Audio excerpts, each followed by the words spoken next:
Okay, welcome back, my friends, to another episode of Cooking with Mr. Dan. Today, we're going to be making us a nice little treat. I think everybody's had this before, at least once in their life, maybe. I don't know, maybe never. Most people like it. But anyway, it's an English muffin recipe. Comes out really good. It's quick to put together. Time-wise, a little long because you have to wait for the dough to rise and blah, blah, blah. But outside of that, it's well worth it. These things, I think, are way better than Thomas's English muffins or whatever English muffin that you happen to be around. So without further ado, let's get to it.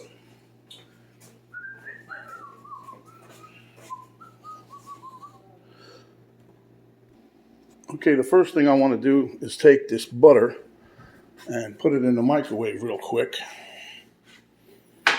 because we have to melt that. So I want to get that melted because I'm going to need the microwave again. So we'll put that on there for 30 seconds. Then we swing back around. So here you see we have the stand mixer. We also have a whisk. Ta-da-da. We're going to be using that.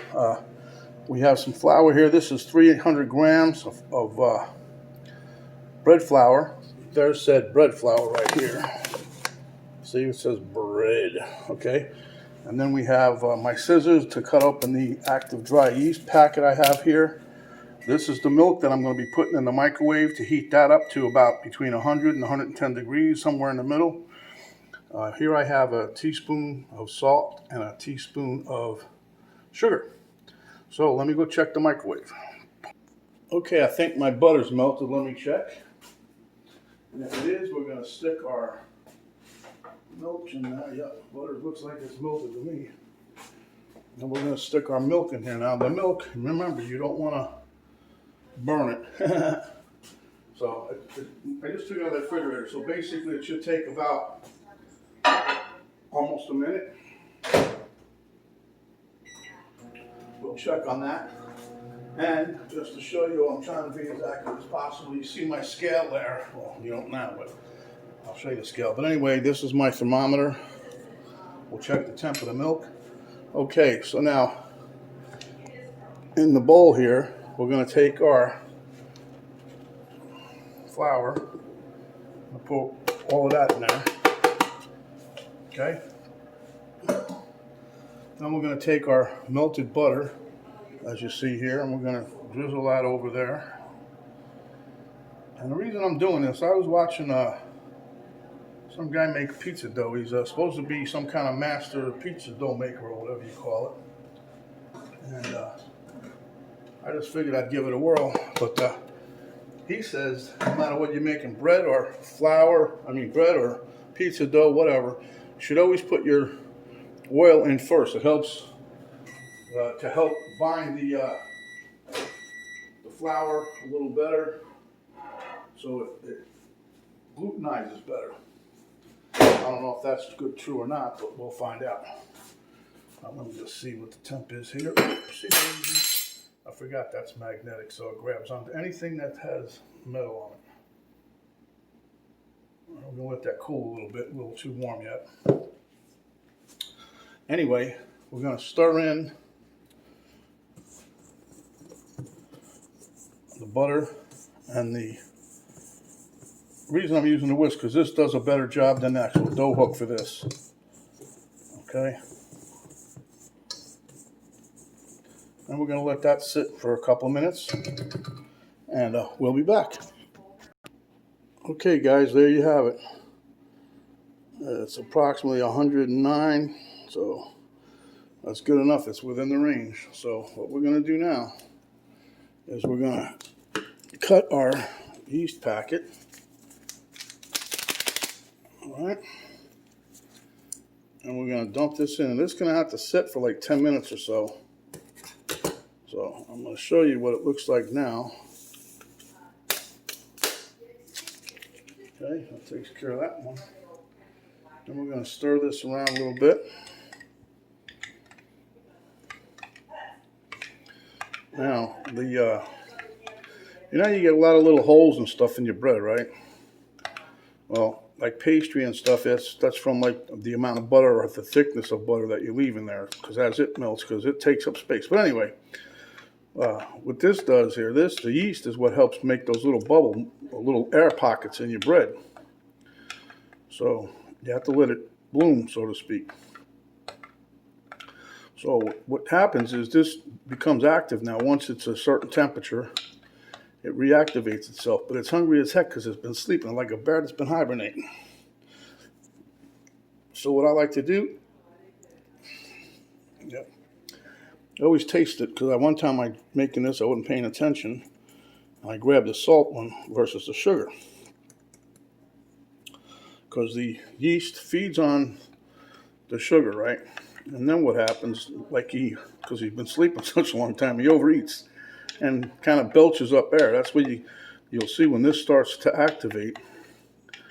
When the yeast is starting to eat up on the sugar, that's when you get all the foamy bubbling, and they call that blooming. This will bloom and it'll be ready to use. But until that happens, we don't do anything. Now, if perchance you have something like this that doesn't activate, then don't use it. In other words, if it doesn't bloom, then it's no good. And that could be two reasons. It's either outdated, number one, or number two, you either fried it by having the milk too hot, or the milk could have been too cold. Either way, it won't bloom. Or like I said, if it's old. So that's where you're going to have to make sure. And that's why before, a lot of people say, I've been using this yeast. Who knows, you can get a bad batch. Because I can say that about all the yeast I've been using lately. And this is part of that same batch, but that don't mean nothing. Could be a bad packet, you know what I'm saying? Look, I ain't no yeast professional, but I know one thing. I've seen enough of these bloom. So we're just going to leave that set. And I want to bring down a little bit more to you so you can see it better. See, that's still some of these kind of coming back up to the top. But see, there's no bubble action yet. But wait, when I come back, it will be bubbling. Okay, I don't know if you guys can really see it, but it's definitely bubbling up. See the foam? So we're going to probably get ready to use this.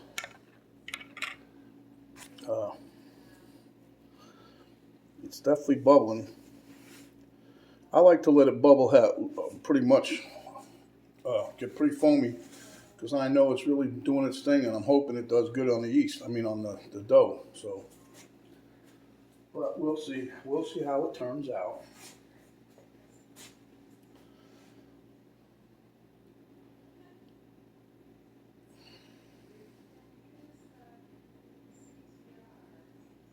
Well, you guys can notice it's making more and more bubbles as we're standing here watching it. You ever watch they say you can't watch the grass grow? It's the same thing watching yeast grow. Yeah, you can just see bubbles, but it ain't doing much. But yeah, it's bubbling. Okay, so what we're going to do is we're going to move over here to the other bowl. And now we're going to add in our bubbling yeast. The Yeasty Boys, huh? You guys never heard of the Yeasty Boys?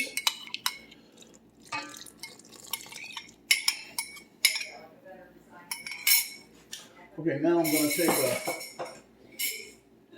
a little spatula here and just hand mix this real quick, just a little bit, so that it starts to come together a little. Because if I was to put this right now in the stand mixer, it's not going to pull everything together right away. And this just helps save a little bit of time, because we're going to be beating on this for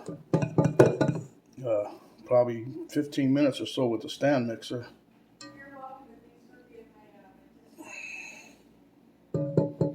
So, just to show you.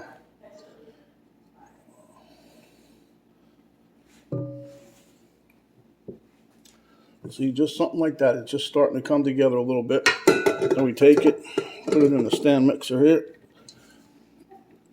Down on there, lock it in place. Put it on low just to stir for a few minutes like that. And then we'll turn it up to number 2. And then let it go for about 15 minutes till it gets nice and smooth and silky and it starts pulling away from the side of the bowl. We'll be back. Yep, got to add my salt in. I almost forgot about that.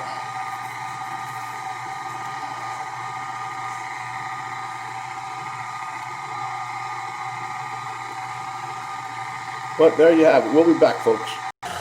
Okay, our dough is just about there. You can see it starting to pull away from the sides, and that's what you're looking for. It still has a little bit to go, but you see how it's getting there. It's glutenizing better, getting more strength, so it stays together. We'll be back. Okay, guys, we're going to take this out. It's a little tacky. That's what it's supposed to be. See, you can see it's kind of trying to stay together, but you got that little tacky. See?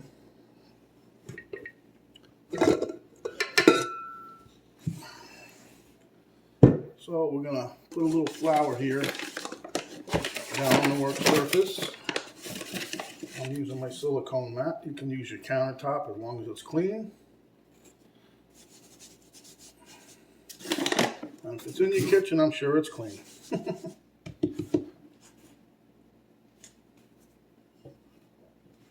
Okay.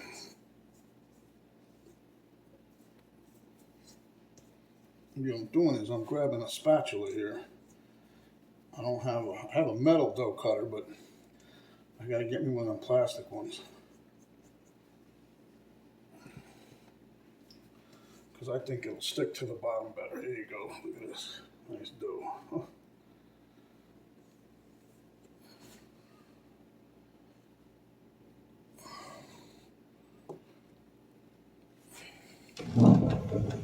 There you go.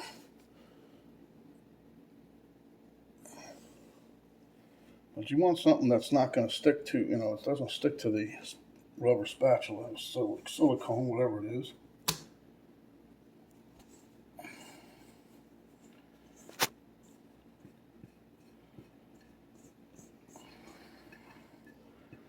I just try to get all the dough. Usually, out of this recipe, you'll get anywhere from 9 to hopefully 10 biscuit muffins. But I just try to see how much of the dough I can get out of the pan. Yep. Okay. See? Pulls it all right off. Okay, so now we're going to get a little bit more flour. Put a little dusting on top of the dough. Now try not to get too much on there. Like this dough is really tacky, so you'll see me just try to use one hand for a while. I keep grabbing some flour, and we're going to need this until it's not sticky no more. And then we'll start pulling it towards us and do a quarter of a turn. See how I'm doing that? I'm pulling it, pushing it, quarter of a turn. And you can get yourself into a nice rhythm. But can you imagine, without the stand mixer, we'd have been doing this a lot longer. This is nothing. I tried that once without. I tried to do everything by hand. Oh, boy. Now you know why a lot of those pizza making guys, they got Popeye muscles. Their forearms are like my leg. But yeah, that's why. Okay.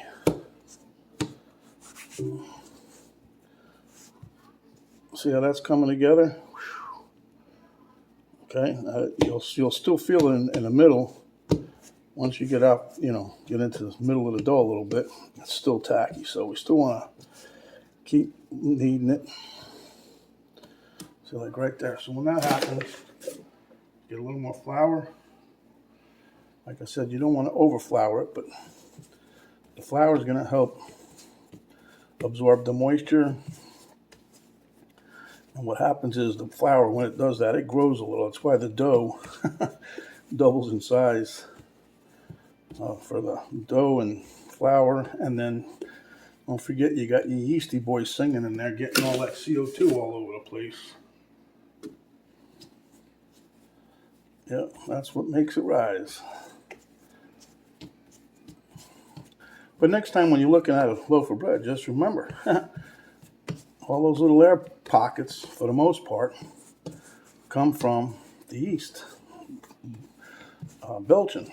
Okay, now like on pie crust though, a lot of that comes from the the butter that you cut into it. You know, the bigger the pieces of butter, the bigger the holes you have, because it takes a while for that butter is not quite melted until it gets cooking, see? And once it melts, it leaves that void in there. So now, enough of the baking lesson for today, because we're not baking. We're going to be putting this on our griddle, cooking it. You can cook it in the stove, on a stove, in the griddle. I like cooking it on the griddle because I can get pretty much all 10 biscuits on there at one time. Biscuits. Yeah. Muffins. Muffin head. Okay. That feels pretty good. So what we're going to do here now is try to get us a little ball going. See, as I'm doing this, I'm twirling it, but I'm pushing under with my fingers trying to get a ball or a ball shape. See? Okay, now, probably going to use the same pan. Yeah, for right now, might have to change it later on, but who knows. So we're going to put a little EVOO in there, extra virgin olive oil, to you guys that don't know what we're talking about. And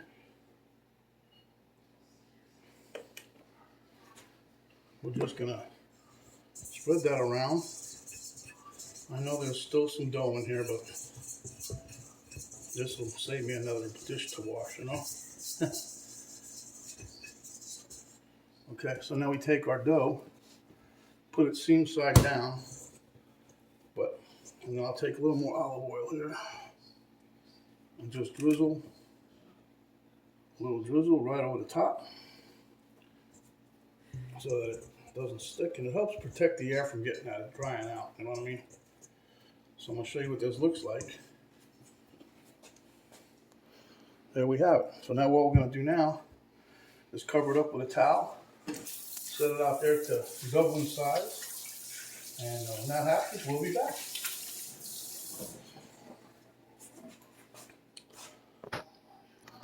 Okay, so now you guys can see I got a little tray here, and what we're going to do is sprinkle some little bit of cornmeal on top of here, because we're going to bring out my other dough now because it's risen. I'm just getting this ready. We're going to set the muffins down on this, okay? Oh, and by the way, I switched buckets because I wasn't too sure of how much this was going to rise, and I'm glad I did. Look at that. Beautiful. So now we're going to take that and bring it over here, and we're going to turn it out onto the working surface, okay? Look at it, looks like a dang pizza pie already, huh? All right, so now I'm just going to push down on it a little bit. I'll powder it up. Again, remember now, you're working with this. You don't want it sticking to nothing, okay?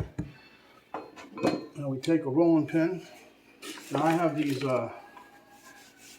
depth gauges, I call them, on here. You get rolling pins nowadays, they come with these things. This is 3/8 of an inch. I wanted a half, but they didn't have it, so this is the next best thing, next size I can get to it, you know. Only thing you gotta watch with this is that you don't roll one edge off the table, because then it's all crooked. But what you do is just like you're rolling out the dough, right?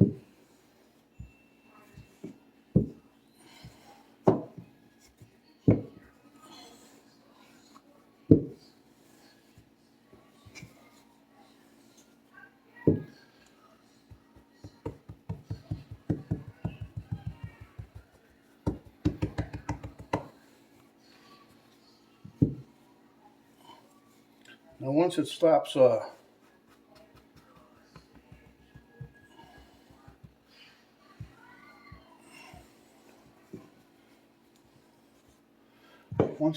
moving, then you know you're at the depth you want, right? So then up our cookie cutter or dough biscuit maker, whatever you call it. And we pull away and we got a nice round. See that? Okay guys, this is what I did. While you guys was gone, I just went ahead and finished rolling them out. Okay? And then I sprinkled more cornmeal on top, as you can see. And then they were resting for like a half hour.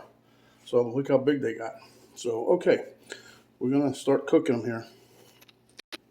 The other thing, while we're waiting for this to heat up, it's almost there, but if you notice, I don't put no spray, no nothing on here. You want a dry griddle, you don't need no grease, no oil, no nothing.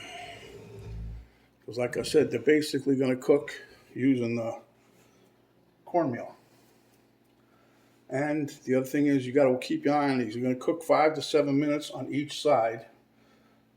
But keep an eye on them, because once they start to get a little brown, they get brown quick and they can burn fast. So, all right, we'll be back in a minute. Okay, and you want your griddle or your skillet, whatever you want, whatever you're cooking them in. You want that to be about 325, 350, and we're pretty much there now. So, what I'm going to do is gently try to get some of that cornmeal on there too. Just slide them off, right? Like I said, this one here was a handmade one. The one that's got all them dimples in it.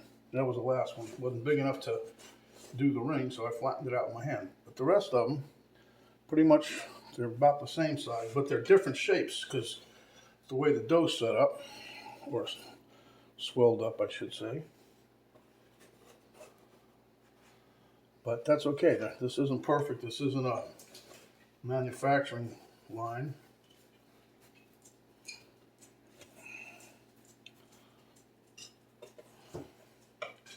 And it shows people that you made them.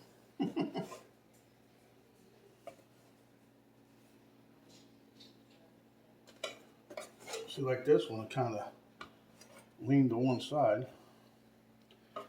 But for the most part, they're all pretty much like they're supposed to be.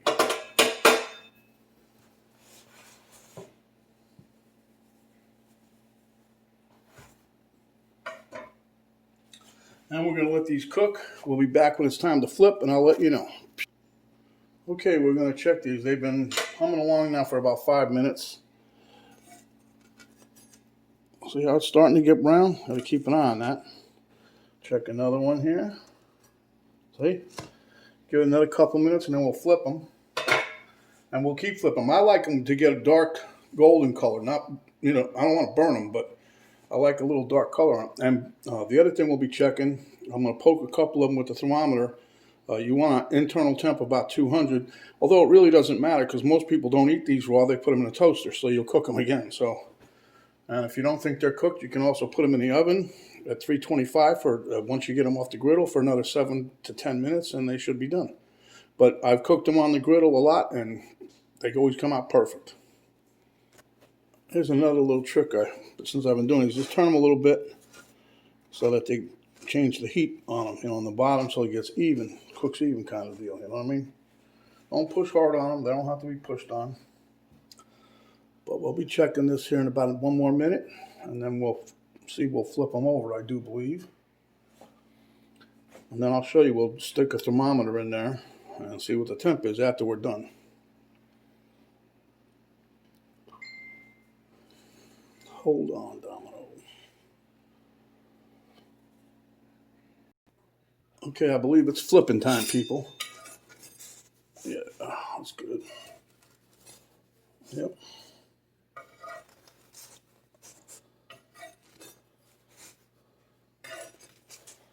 Now some of that is caked up cornmeal on the bottom, which is no big deal.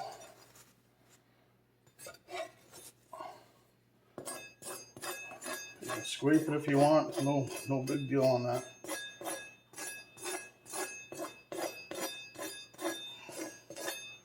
And make sure you check your time now. You don't want to let these all of them cook. This was almost 7 minutes, and I flipped them so.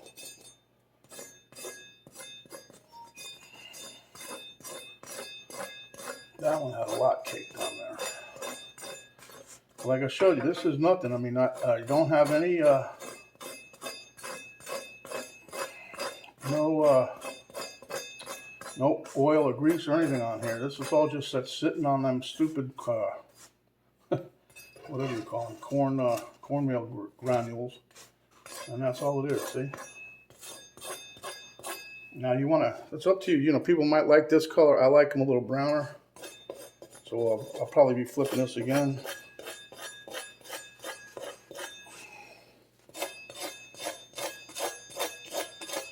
Now this is not quite done yet, but what I want to show you, we'll take our handy dandy thermometer, you see, and we're going to harpoon this one right here. Just give it a little stick.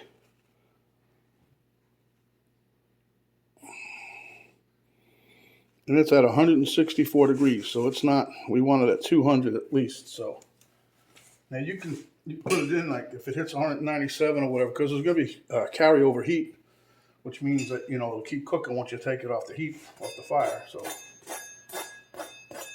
well, anyway, let me give you guys a break. We'll be back in a couple minutes.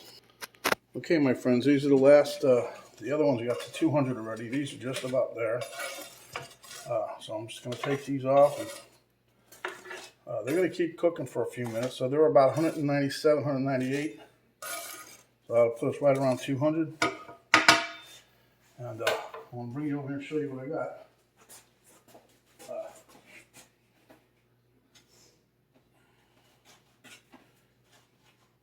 I usually like them a little darker than this, but I don't want to burn them. And according to the thermometer, that's a quantitative thing. They're done. So let me give you a shot. Okay, so there you have it. I got my 10 muffins here. Hope you guys enjoyed it. I'm going to still take you to the table there, and we'll have a taste test in a minute. Let this cool down a bit before we put some butter on there. All right, we'll be back. Okay, you English muffin lovers out there. Elmo and his buddy Elmo love this. We'll be at the taste test table momentarily. Okay, my friends, here we are at the taste test table. Like I said, Elmo and Elmo, they're loving it. I'll take them out of my way. You know, this really is a well worth recipe. Well worth it recipe. The only thing I didn't do is toast it right now because it's still kind of warm. But you toast this, and I guarantee you, it's going to come out better than Thomas's English muffins.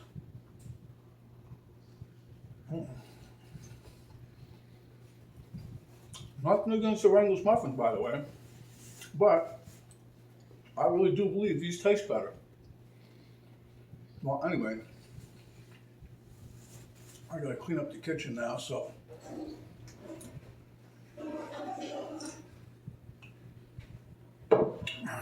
Without further ado, let's get to it. When you're out and about, cover up, protect yourself as well as others. Can't wait till this COVID thing's done. Wash your hands when you're out and about.